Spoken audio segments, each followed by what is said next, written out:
AJP, Association d'assurés engagés et responsables, présente Sud Radio, le grand matin week-end, la force de l'engagement. Muriel Réus. Bonjour Muriel. Bonjour Jean-Marie. S'engager contre la violence à l'hôpital, on va en parler avec votre invitée Karine Lacombe, qu'on a le plaisir de recevoir sur Sud Radio et qui signe cet ouvrage chez Stock, Les femmes sauveront l'hôpital. Évidemment, cette cause vous tient à cœur, Muriel. Oui, parlons de l'hôpital ce matin, parlons du milieu hospitalier, censé être un lieu de soins et de bienveillance qui cache une réalité bien plus sombre pour les étudiantes en médecine, les jeunes médecins et pour toutes les femmes. Devenir médecin hospitalier demande un investissement colossal, personnel et professionnel, associé à une charge de travail et un stress élevé. Les années d'études, l'internat, les gardes épuisantes, les nuits blanches, les week-ends d'astreinte et la préparation des examens sont autant d'engagements, de sacrifices quotidiens consentis par les futurs médecins. On pourrait s'attendre à ce que ces efforts se traduisent par un environnement de travail respectueux et professionnel. Pourtant, la réalité du terrain révèle un décalage troublant. Le harcèlement sexiste et sexuel, la discrimination, les commentaires dégradants, les blagues sexistes, la violence semblent faire partie intégrante de l'écosystème hospitalier. Tu ne réussiras jamais ton internat en connaissant si peu de choses. J'espère que tu as une bonne contraception. Si tu t'ennuies, il y a toujours l'externe. Elle est là pour ça. Vous finirez tous médecins généralistes tellement vous êtes nuls. Édifiant, non ? Le baromètre Donner des ailes à la santé a mis en lumière des données accablantes. 64% des femmes dans le milieu hospitalier ont subi des paroles, attitudes, commentaires ou blagues à connotation sexiste. 50% d'entre elles rapportent avoir été souvent, voire très souvent, soumises à des questions répétées et intrusives sur leur vie privée ou leurs préférences sexuelles. 78% des femmes médecins ont été victimes de propos choquants ou de gestes inappropriés. Le groupe de travail hospitalier Sorbonne Université a relevé en 2021 une sous-représentation des femmes dans les postes à responsabilité. Et si 57% des médecins sont des femmes, seuls 29% des chefs de service le sont. 60% d'entre elles pensent que les hommes sont davantage sollicités pour les conférences et les réunions institutionnelles et 82% des femmes se sont senties discriminées en raison de leur sexe au cours de leur carrière hospitalière. Le sexisme institutionnalisé, les stéréotypes profondément enracinés dans notre société renforcent ces situations qui rendent si difficile la progression des femmes dans le milieu médical. Alors, l'espoir du changement est porté, et heureusement, par une génération de professionnels de santé qui refusent de tolérer les déconsidérations, les humiliations, les stigmatisations. Et pour paraphraser Karine Lacombe, la route est longue pour toutes les femmes et les filles, mais elles avancent ensemble, debout et prêtes à faire bouger les lignes. Et c'est justement votre invité qu'on accueille avec plaisir sur Sud Radio, Karine Lacombe. Bienvenue à vous. Bonjour. Vous publiez en ce moment Les femmes sauveront l'hôpital. C'est publié chez Stock et vous êtes l'invité de Muriel Réus. Bonjour Karine. Bonjour. Alors votre carrière, résumer cette carrière relève un peu de l'impossible. Bon, j'ai essayé de le faire, année d'études de médecine à Grenoble, internat à Paris, bénévole pour Médecins du Monde. La recherche va vous emmener en Chine, en Inde, vous exercez en Asie centrale dans des centres de santé primaire. En 2007, vous êtes nommée praticienne hospitalière et maîtresse de conférences. En 2012, experte auprès de l'OMS. Et en 2019, vous devenez la première chef de service des maladies infectieuses dans un centre hospitalier universitaire à l'hôpital Saint-Louis à Paris. Alors, sitôt arrivé, vous allez affronter la vague du Covid-19 qui va vous placer au centre de l'attention publique et médiatique. Aujourd'hui, vous dites, il est important de revenir sur la place des femmes, sur la place que l'on a faite aux femmes dès les premières semaines au cœur de cette épidémie. Pourquoi faut-il revenir sur cette place des femmes ? Parce qu'en fait, on a vu que au tout début de la crise Covid, ce qui a été lancé, c'était une bataille, une guerre contre le virus. Et dans cette guerre, c'était principalement les hommes en avant et les femmes derrière.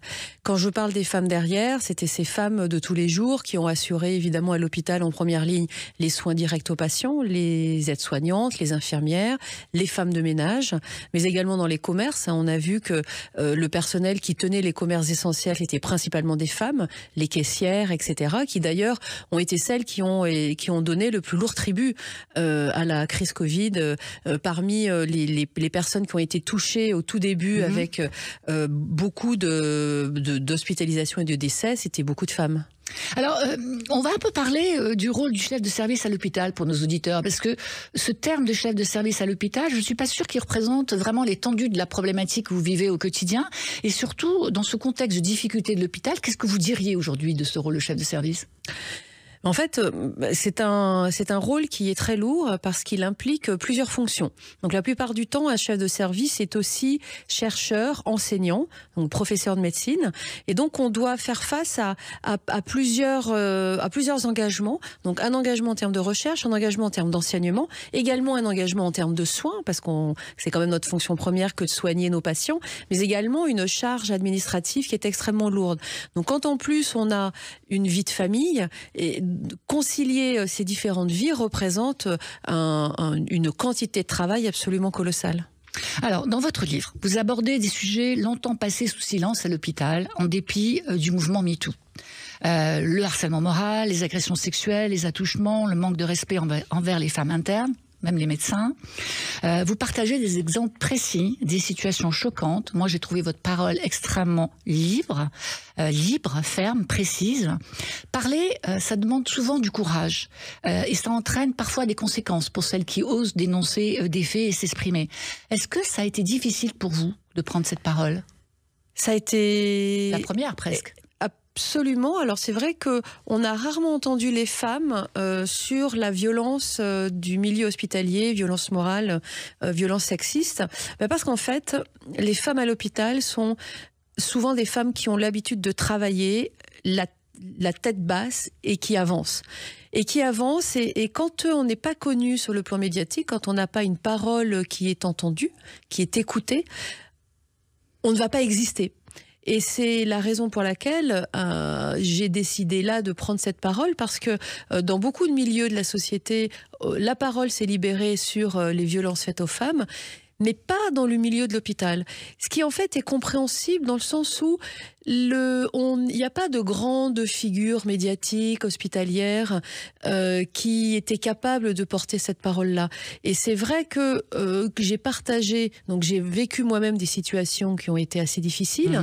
J'ai partagé ces situations avec d'autres collègues et beaucoup m'ont dit, mais ce qui se passe par exemple dans le cinéma, ça se passe aussi à l'hôpital. Il faut en parler parce qu'il faut que ça change. Et il faut que ça change parce que même si le temps passe, pour les nouvelles générations, celles des années 2020, ça persiste. Et on voit bien que le sexisme à l'hôpital est encore omniprésent dans tous les secteurs d'activité.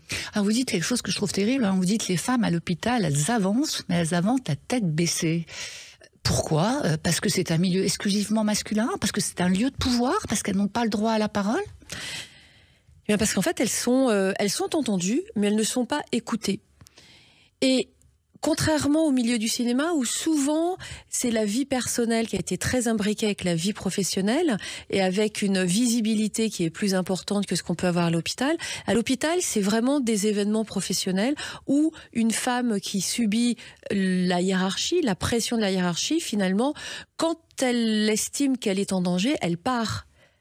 Oui, donc il y a une forme de précarité complète alors. Exactement, il y a une précarité et d'ailleurs il y a beaucoup de jeunes médecins qui sont dans une précarité pendant de très nombreuses années et qui n'ont pas l'impact, qui n'ont pas la possibilité de faire pression sur la hiérarchie pour que ça cesse. Et donc pour que ça cesse, il y a une seule voie, c'est celle de la fuite. Et d'ailleurs, je parle de la fuite vous dites dans votre livre. La fuite, d'ailleurs, ça m'a beaucoup surprise. Vous dites que la fuite n'est pas une option à rejeter. C'est une option que l'on peut choisir par moment quand on est en situation de danger, finalement.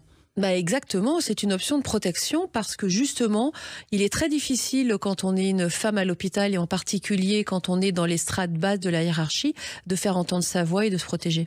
Oui, d'ailleurs, vous dites que la fuir n'est pas honteux. Alors, vous mentionnez un médecin omniprésent, y compris dans les médias, un urgentiste dont personne n'osait contredire les décisions, un homme qui, au nom de la coolitude imposée dans le milieu médical, s'est tout autorisé, les mains baladeuses sur les seins, les fesses, les cuisses des femmes, un homme dont il fallait changer les plannings de garde des internes femmes quand il était lui-même médecin senior toute la nuit. Mais pourquoi cette impunité ? Pourquoi cette absence de responsabilité des personnes en situation d'agir ? Les faits que je rapporte dans mon livre remontent à 20-25 ans, à l'époque où il n'était pas du tout question de MeToo, et où, à l'hôpital, régnait cette atmosphère que l'on appelait l'esprit carabin, l'esprit grivois, où finalement, ça faisait partie de l'ambiance générale que d'avoir ces manifestations sexuelles qui maintenant seraient vraiment qualifiées d'agression sexuelle. Mais à l'époque, c'était totalement différent et je crois que dans le milieu hospitalier, il y a cette tendance parce que on travaille avec des patients qui affrontent la mort, donc soi-même on travaille sur la vie, sur la mort. Il y a l'émergence de personnalités très fortes et on a tendance à faciliter l'émergence de ces personnalités très fortes pour diriger des services qui peuvent être lourds, mais aussi parce que c'est un milieu où la mise en avant est facilitée, où on va donner des gages à celui qui va briller. Et souvent, ça se passe au détriment des personnes qui font partie de l'équipe. Oui, d'ailleurs, vous le dites, dans un récent sondage, 62% des femmes médecins hospitaliers estiment que leur témoignage n'a rien changé et que la hiérarchie ne prend aucune mesure particulière dans 90% des cas. Alors, vous évoquez aussi quelque chose qui nous touche toutes les femmes, une ambivalence face aux hommes de pouvoir, que l'on qualifie aujourd'hui de prédateurs. Cette difficulté que l'on a dans ces lieux de pouvoir, où les femmes sont souvent en situation de précarité, où elles n'ont pas la possibilité d'exprimer réellement ce qui se passe. Donc cette difficulté de regarder objectivement et froidement les faits par peur d'être exclus, par peur d'être ostracisés. Et cette frontière, elle est très présente durant l'internat. Moi, j'ai envie de vous demander, mais qu'est-ce qu'il faut faire? Comment est-ce qu'on peut atténuer cette pression, parfois insurmontable, ces injonctions contradictoires qui maintiennent les femmes dans ces situations d'impuissance? Oui, vous avez raison. Je crois que c'est assez paradoxal, cette ambivalence qu'on voit chez certaines femmes qui n'osent pas s'opposer et surtout qui pensent que c'est le système et que c'est pas parce que ça arrive que on est dans des comportements déviants. C'est assez intéressant, je pense, sur le plan psychologique à analyser. Et faire changer les choses. C'est toujours le cas aujourd'hui, ça? Vous trouvez qu'aujourd'hui, avec le mouvement MeToo, c'est toujours le cas que les femmes... Ça change. Il y a des prises de conscience. Oui, quand même. Moi-même, il y a 20-25 ans, j'avais aucune prise de conscience du caractère déviant de ce type de comportement. Pour moi, c'était le comportement normal à l'hôpital et si je ne m'adaptais pas à ça, c'est que quelque part, j'étais coincée, etc. Maintenant, ça a changé. Je crois que pour que le mouvement soit vraiment... aille vraiment jusqu'au bout, il faut travailler sur ce que j'appelle l'empowerment, c'est-à-dire déjà comprendre ce qui se passe, pourquoi est-ce qu'à un moment donné on adhère à ce système qui nous avilit et prendre assez de force intérieure et de recul pour pouvoir analyser de façon très froide le caractère anormal de ces comportements. Je crois qu'il faut réagir très vite parce que ce qu'on constate dans tous les environnements dans lesquels on évolue, c'est que dès qu'il y a un sexisme quotidien admis, toléré, les actes de harcèlement moral arrivent et très vite la violence se met en place. C'est-à-dire que quand on laisse la place à ce type d'agissement, finalement les violences deviennent un continuum et elles progressent.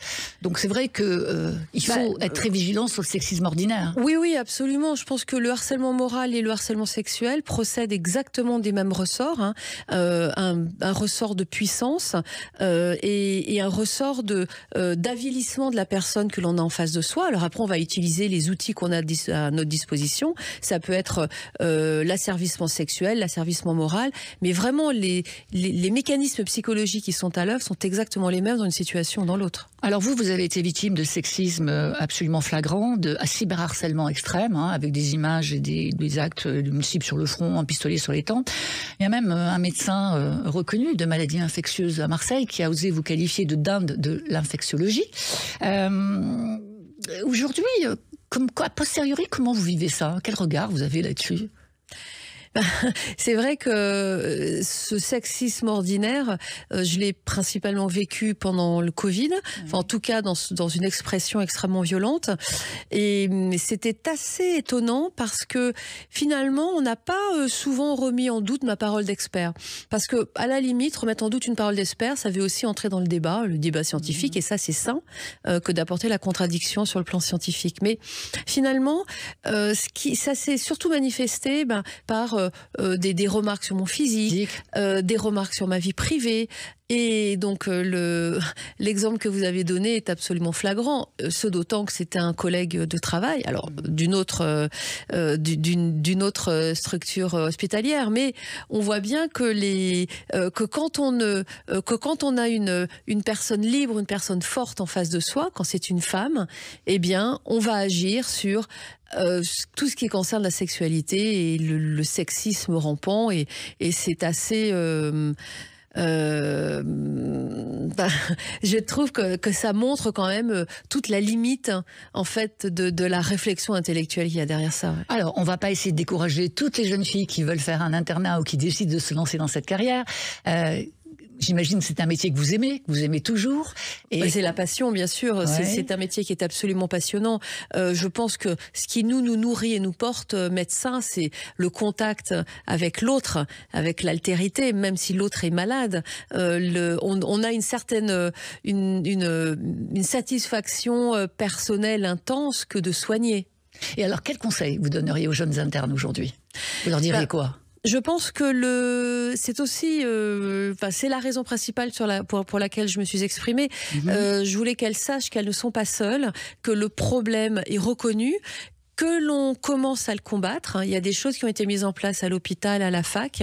Je crois beaucoup en cette notion d'empowerment et cette notion également de mentorat. On est là pour les soutenir, pour les porter, pour les aider à aller de l'avant, et que c'est cette génération-là qui s'est saisie de ce problème, qui l'a vécu de l'intérieur. Et depuis 2017, c'est vraiment une génération debout en marche qui va permettre de combattre ce qui, j'espère, va devenir des scories du passé. Merci Karine Lacombe. Merci à vous. Les femmes sauveront l'hôpital, c'est publié chez Stock, c'est signé de notre invité. Merci à vous Karine Lacombe. Et merci à vous Muriel, on vous retrouve dimanche prochain. À dimanche Jean-Marie. Sud Radio, le grand matin week-end, la force de l'engagement, Muriel Réus. Avec AGP, association d'assurés engagés et responsables.